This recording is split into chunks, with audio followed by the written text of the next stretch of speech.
Next topic हमारा structure है। Structure, अब स्ट्रक्चर बेसिकली क्या होता है? Is a group of variables. हमने ग्रुप ऑफ वेरिएबल्स एक पहले भी पढ़ा था, that is called array. Array is also called age group of variables. Structure भी क्या है? ग्रुप ऑफ वेरिएबल्स ही है। फर्क सिर्फ क्या है? Arrays is called group of variable with similar type है, मतलब सिमिलर टाइप के वेरिएबल्स का ही ग्रुप बनता है, जबकि structure we called may be similar type, मतलब स्ट्रक्चर कुछ वेरिएबल्स का एक ग्रुप बनाएगा, उसमें हम कह सकते हैं it may have may be what different type है, हो सकता है सेम हो बट हो सकता है डिफरेंट हो। नॉर्मली स्ट्रक्चर एक रिकॉर्ड को मेंटेन करने के लिए हम यूज करते हैं। रिकॉर्ड लाइक एम्प्लॉय का रिकॉर्ड हो गया, ठीक है ना। What is employee record? अब एम्प्लॉय रिकॉर्ड की अगर हम बात करते हैं तो एक एम्प्लॉय में इंटीजर टाइप उसकी एज है, कैरेक्टर टाइप उसका नेम है, फ्लोट टाइप की उसकी सैलरी है। अब एरेज में ये डेटा नहीं आ पाएगा क्योंकि एरेज में सभी वेरिएबल्स का टाइप क्या होना चाहिए? सेम होना चाहिए।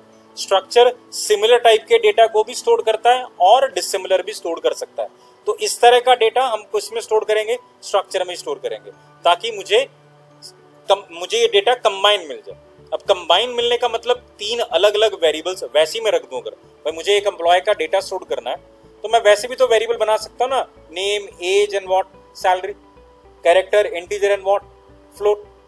लेकिन अगर सपोज करो एक बिगर अप्रोच की बात करते हैं, जहां हम ये कहें कि सपोज मेरे पास 10-12 एम्प्लॉयज है और हर एम्प्लॉयज का नेम और एज और सैलरी चाहिए, तो इन दैट केस तो आपके वेरिएबल्स के नाम बहुत हो जाएंगे ना।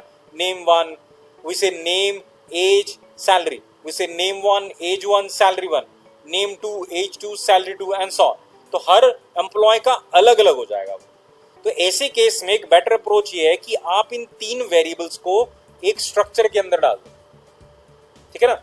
जब भी जरूरत होगी इन तीन वेरिएबल्स की, आपको इस स्ट्रक्चर का एक member banana. Member is what? Structure को आप एक तरह से क्लब मानो, ये क्लब है। अब क्लब में क्या होता है? बहुत सारे फीचर्स होते हैं। उन फीचर्स को कौन यूज करता है? सिर्फ क्लब के मेंबर्स एक्सेस करते हैं। तो सिमिलर टू दिस कंसेप्ट हमने कहा हमारे पास एक स्ट्रक्चर होगा, स्ट्रक्चर के अंदर हम बहुत सारे वेरिएबल्स डालेंगे और इस स्ट्रक्चर को यूज करने के लिए हम इसका क्या बनाएंगे? एक मेंबर बनाएंगे। मेंबर इन स्ट्रक्चर का यूज करेगा। अब हम क्लब में जब डिफाइन करते हैं कि क्लब का एक मेंबर बना, सपोज मैंने कहा क्लब के मेंबर में complimentary 1 dinner for 1 month free है हर मंथ का। अब वो क्या होगा? वो हर मेंबर के लिए अलग अलग होगा। ये तो है नहीं कि एक मेंबर के लिए है, अगर दूसरे मेंबर के लिए भी अगर हमने 1 डे का दिया है तो उसका अलग है और पहले मेंबर का अलग है। तो एज इट इज हम ये कहेंगे कि जब स्ट्रक्चर का हम मेंबर बनाएंगे तो मुझे इन वेरिएबल्स की क्या मिलेगी? कॉपी मिलेगी। सो अगर मैं कहूंगा कि मेरे पास 3 वेरिएबल्स हैं, name, age and what, salary, और मैं इस स्ट्रक्चर के 10 मेंबर बना लेता हूं, employee 1, employee 2, employee 3, employee 4, but उन 10 के पास जो वेरिएबल्स होंगे उनका नाम वही होगा, name, age and salary. So employee 1 की नाम, name, age and salary, employee 2 की नेम, एज एंड सैलरी। तो मेरे लिए भी आसान हो गया कि मुझे सारे वेरिएबल्स याद नहीं करने और इतने सारे अलग अलग नाम से वेरिएबल नहीं बनाने, मुझे अलग अलग नाम से क्या बनाने? मेंबर बनाने। वेरिएबल्स ग्रुप के अंदर चाहे 10 हो चाहे 20 हो, उन सबको एक्सेस करने के लिए एक क्या बनेगा? मेंबर बनेगा। सो इंपॉर्टेंट क्या हुआ कि हम बहुत सारे वेरिएबल्स का ग्रुप बना के अपने एक स्ट्रक्चर में डालेंगे और उस स्ट्रक्चर को यूज करने के लिए हम उसका क्या बनाएंगे? एक मेंबर बनाएंगे, ठीक है ना। इंपॉर्टेंट ध्यान में ये रखना है कि जब आप एक स्ट्रक्चर बनाते हो, जैसे हम एरे बनाते हैं, हमने एरे बनाया, हमने कोई वेरिएबल बनाया, जैसे ही बनाया वो मेमोरी पर आ गया। लेकिन स्ट्रक्चर मेमोरी पे तभी आता है जब उसका मेंबर बनता है। आपने एक स्ट्रक्चर बनाया, मैंने क्लब खोला, मेरी इनकम कब आएगी? जब उसके मेंबर बनेंगे। तो मैं एक स्ट्रक्चर बनाता हूं, उसके अंदर मैंने वेरिएबल्स वगैरह रख दिए हैं, ये स्ट्रक्चर मेमोरी में तभी आएगा जब उसका क्या बनाओगे? मेंबर बनाओगे, और उतनी बार ही आएगा। अगर मैंने अपने स्ट्रक्चर के 3 मेंबर्स बनाए, मतलब वेरिएबल्स की 3 कॉपीज आएगी, तो स्ट्रक्चर मेमोरी में 3 बारी क्या है? लोड हो गया, ठीक है ना। तो when we create a member of the structure, only then variables come into memory, they are link to what? Member है। अपने मेंबर से क्या होंगे? लिंक्ड होंगे। मैं यहां दिखाता हूं पहले। सबसे पहले स्ट्रक्चर बनाते कैसे, उसके लिए सिंपल हमारे पास कीवर्ड है स्ट्रक्ट। तो struct keyword is used for defining the structure. हम आगे क्या लिखते हैं, स्ट्रक्ट, आगे स्ट्रक्चर का नाम जो भी आपको रखना हो, ब्लॉक स्टार्ट, बिकॉज हम इसमें ग्रुप ऑफ वेरिएबल्स बना रहे हैं, तो ब्लॉक स्टार्ट होगा, we define all our variables in the structure, और ब्रैकेट क्या है, क्लोज हो जाएगा। स्ट्रक्चर इंपॉर्टेंटली एंड होगा सेमीकोलन से। सेमीकोलन इंडिकेट करेगा कि एक ब्लॉक और एक स्ट्रक्चर खत्म होता है, तो हर स्ट्रक्चर के एंड में सेमीकोलन जरूरी है लगा। जैसे अभी हम बात कर रहे थे स्ट्रक्ट एम्प्लॉय, हमने स्ट्रक्चर बनाया एम्प्लॉय का, जिसमें हमने वेरिएबल रख दिया character type name, size of 20, integer type age and float type what, salary define कर दी। सो हम यहाँ पर लास्ट में क्या डालेंगे, सेमीकोलन, वो रहेगा हमारा। सो हमने अभी क्या बनाया, ऊपर एक स्ट्रक्चर बनाया जिसमें टोटल 3 वेरिएबल्स हैं, name, age and what, salary. Structure जब हमने बनाया मेमोरी में कुछ लोड नहीं होगा, जब हम उसका मेंबर बनाएंगे तभी वो वेरिएबल्स में आएंगे। स्ट्रक्चर एक तरह से ब्लूप्रिंट है, जहां हम ये बता रहे हैं कि हम इतने वेरिएबल्स का एक ग्रुप बनाना चाहते हैं, ठीक है ना। It is a kind of what, data type हो गया। जैसे हम कहते हैं ना इंटीजर टाइप ए, तो हम कहते हैं ए इंटीजर के सारे फीचर यूज करेगा। सो अगर एम्प्लॉय का कोई मेंबर बनेगा तो वो किसके फीचर यूज करेगा, एम्प्लॉय के, मतलब इस स्ट्रक्चर के। तो जो स्ट्रक्चर हमने बनाया वो भी क्या बन गया, एक डेटा टाइप ही बन गया, a kind of what, data type. So जैसे हम अब यहां बात करते हैं स्ट्रक्चर का मेंबर, ये तो हो गया स्ट्रक्चर हमने बना लिया, हमने उसके अंदर 3 वेरिएबल्स रख दिए। अब इस स्ट्रक्चर का यूज करना है, ये हमने डिफाइन किया है, यूज करना है, तो इसका क्या बनाना है, मेंबर बनाना है। और मेंबर कैसे बनाते हैं, हमने जो स्ट्रक्चर बनाया, जैसे अभी हमने लास्ट बनाया 3 वेरिएबल्स हैं, और स्ट्रक्चर का मेंबर बनाने के 3 तरीके हैं। तो एक स्ट्रक्चर आप उसका मेंबर कैसे बना सकते हो, 3 तरीके हैं। First, at the time of definition of structure, आप जहां स्ट्रक्चर डिफाइन कर रहे हो वहीं पर उसका क्या बना सकते हो, मेंबर बना सकते हो। मतलब जैसे स्ट्रक्ट एम्प्लॉय मैंने बनाया, ब्रैकेट अपने वेरिएबल्स डिफाइन किए, सेमीकोलन से पहले, स्ट्रक्चर को टर्मिनेट करने से पहले हम उसके क्या बना सकते हैं, मेंबर बना सकते हैं।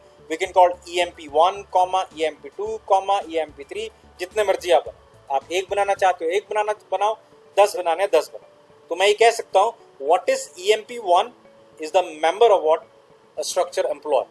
इस emp1 के पास इन 3 वेरिएबल्स की क्या होगी, कॉपी होगी। सिमिलर emp2 के पास इन 3 वेरिएबल्स की अपनी अलग से कॉपी होगी। वो यूज कैसे करेगा वो भी आता है।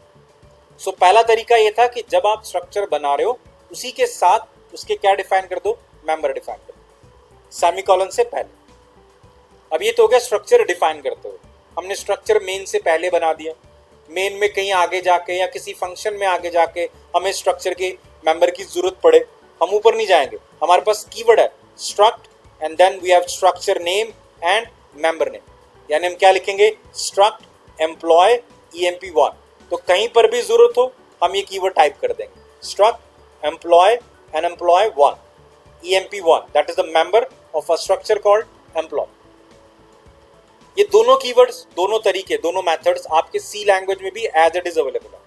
जो सी में नहीं था और जो C++ ने एक्स्ट्रा दिया वो ये था शॉर्ट फॉर्मेट, कि आप स्ट्रक्ट कीवर्ड लिखना छोड़ भी सकते हो, यानी आप सीधा लिखो स्ट्रक्चर का नाम और मेंबर का नाम, शॉर्ट फॉर्मेट हो गया एम्प्लॉय emp1, आपने डायरेक्ट लिखा तो आपका वेरिएबल बन गया।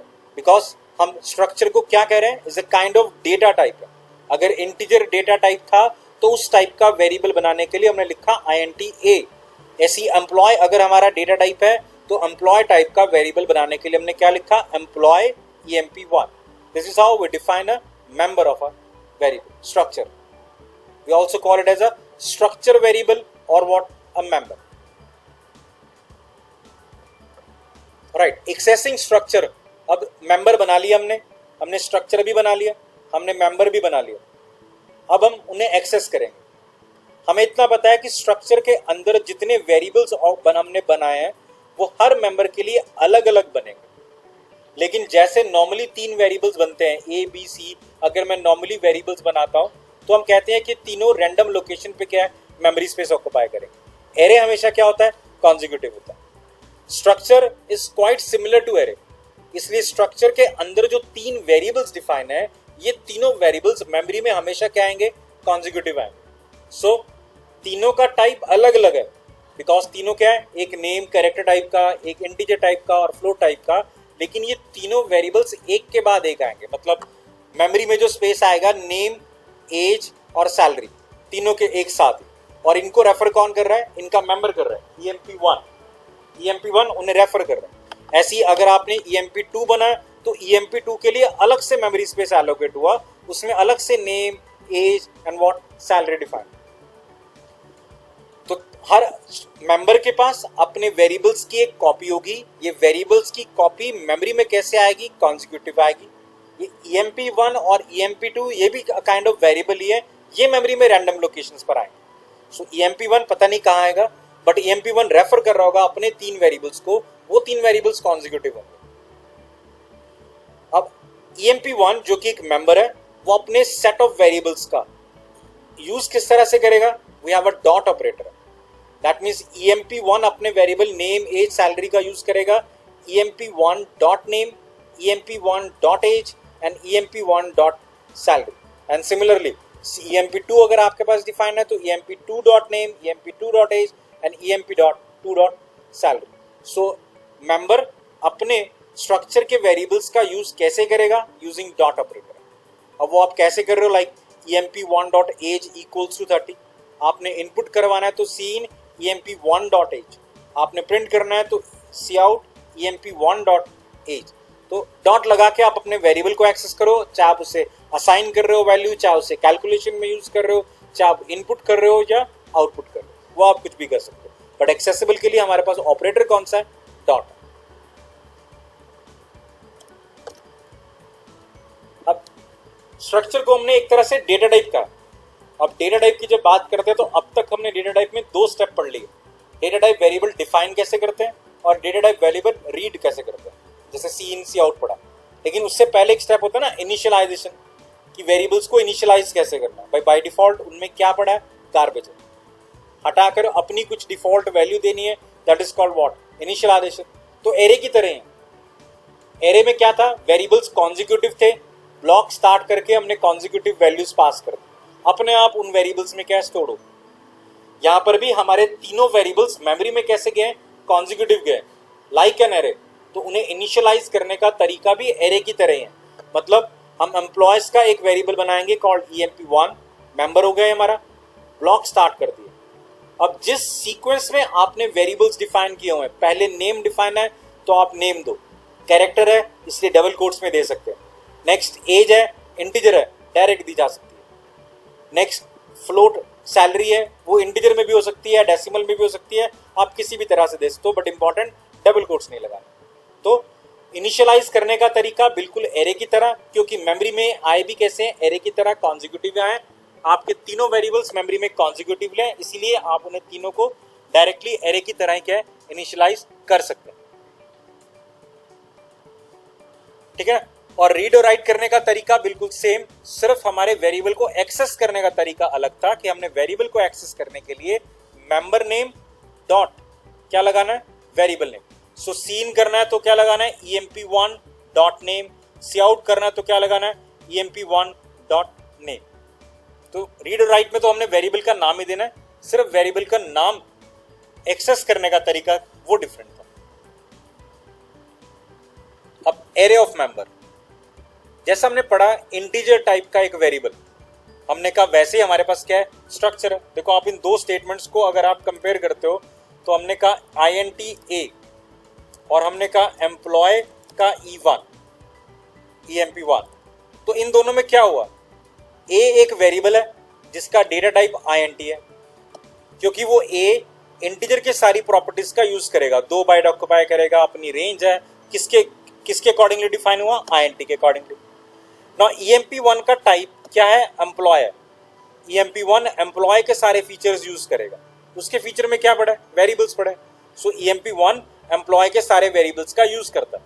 तो इस हिसाब से तो A का डेटा टाइप INT है, तो फिर एम्प्लॉय 1 का डेटा टाइप क्या हुआ, एम्प्लॉय हो गया। तो इसका मतलब जो हमने स्ट्रक्चर बनाया वो एक तरह से क्या हुआ, यूजर डिफाइंड डेटा टाइप हुआ, यूजर डिफाइंड डेटा टाइप। तो अब हमने कहा कि जब नॉर्मल डेटा टाइप का वेरिएबल होता है तो उसका एक एरे भी होता है, this is called group of 5 integer type variables. हमने कहा तो फिर हमारा भी एक, हमने भी क्या बनाया, एक डेटा टाइप बनाया। तो डेटा टाइप का अगर एक वेरिएबल है तो डेटा टाइप का क्या होगा, एक एरे भी होगा। सो हमने कहा int a of 5 अगर हम बनाते हैं तो इसका मतलब होता है it is a group of 5 integer type variable. तो अगर मैं एम्प्लॉय emp5 बनाता हूं तो इसका मतलब is a group of 5 employee type. Employee तो क्या बनते हैं, मेंबर्स बनते हैं। सो यहां पर क्या डिफाइन हो गया, 5 मेंबर डिफाइन हो गया, 5 मेंबर्स। वो मेमोरी में कॉन्जिक्यूटिव आए हैं और उन 5 मेंबर्स के पास अलग अलग क्या है, अपने 3-3 वेरिएबल्स की कॉपी है, वो भी कॉन्जिक्यूटिव है, अलग अलग। मतलब emp0 का 3 वेरिएबल्स का ब्लॉक अलग होगा, emp1 का 3 वेरिएबल्स का ब्लॉक अलग होगा, जिन्हें यूज करने के लिए हम एरे की तरह लिखेंगे emp0.name, emp0.age and so on. So this is called what, कि हमने नॉर्मल वेरिएबल का एक एरे बनाया, we call integer type array, character type array, float type array. Now this is array of what, structure. तो हमने members का क्या बनाया, एक एरे बनाया।